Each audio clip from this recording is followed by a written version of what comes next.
Voyons ensemble comment remplacer la bobine d'allumage sur ce moteur GM 3100. On peut voir ici que la bobine comporte deux bornes et sur ce moteur, il y a trois différents blocs de bobines, chacun étant relié à une paire de cylindres. Donc, on a une paire formée par les cylindres 1 et 4, une paire formée par les cylindres 3 et 6 et la dernière par les cylindres 2 et 5. Bien sûr, l'intégralité du circuit sur les deux cylindres doit être intacte avant de remplacer la bobine ou même avant de la condamner. Mais parlons maintenant du remplacement de la bobine. Vous pouvez voir qu'elles sont situées juste ici, sur la partie arrière du dessus du moteur, donc elles sont plutôt facilement accessibles. Sur ce véhicule, nous allons remplacer la bobine des cylindres 2 et 5. La bobine suivante sert les cylindres 6 et 3 et la dernière, les cylindres 1 et 4. Donc, on a les paires 1-4, 6-3 et 2-5. Et sur les bornes de bobine d'origine ici, les numéros y sont imprimés.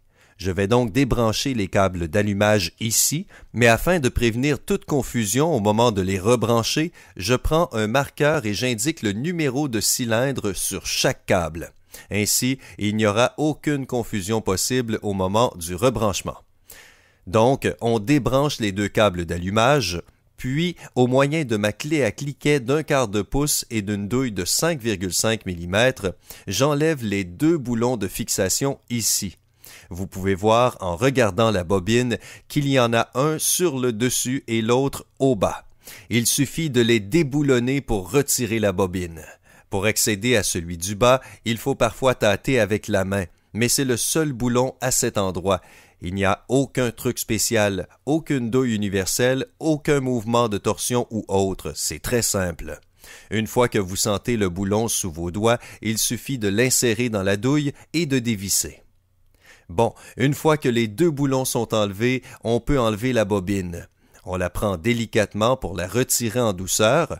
Maintenant, sur le module d'allumage, il y a deux contacts électriques sur lesquels repose la bobine. Il faut donc faire très attention lorsqu'on enlève la bobine. Il faut simplement la faire glisser à l'extérieur et s'assurer que les contacts sont propres.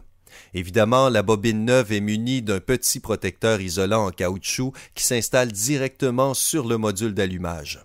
On prend donc un pic à angle de 90 degrés pour retirer l'ancien protecteur isolant avant de glisser le nouveau en place. Bon, maintenant que le protecteur isolant est en place, on prend notre bobine et on l'installe en la glissant sur le petit contact électrique.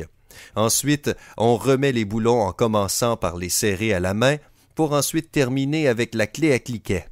Une fois que les boulons sont bien serrés, je rebranche les câbles d'allumage que j'ai marqués précédemment et vous verrez tout de suite qu'ils sont branchés à la bonne borne, car de toute façon, il y en a un qui serait plutôt difficile à rebrancher à la mauvaise borne. Et voilà, nos câbles sont en place. En règle générale, si une bobine est défectueuse, ce n'est pas une mauvaise idée que de remplacer l'allumage secondaire, c'est-à-dire les câbles d'allumage et les bougies, car on ne veut surtout pas endommager la nouvelle bobine ou le module d'allumage. De toute façon, il est recommandé à tout le moins de vérifier ces composants. S'ils n'ont pas été remplacés depuis plus de 80 000 ou 50 000 km, 50 000 ou 30 000 milles, mieux vaut en profiter pour les remplacer aussi. Maintenant, j'espère que vous comprenez clairement comment remplacer une de ces bobines d'allumage sur un moteur GM 3100.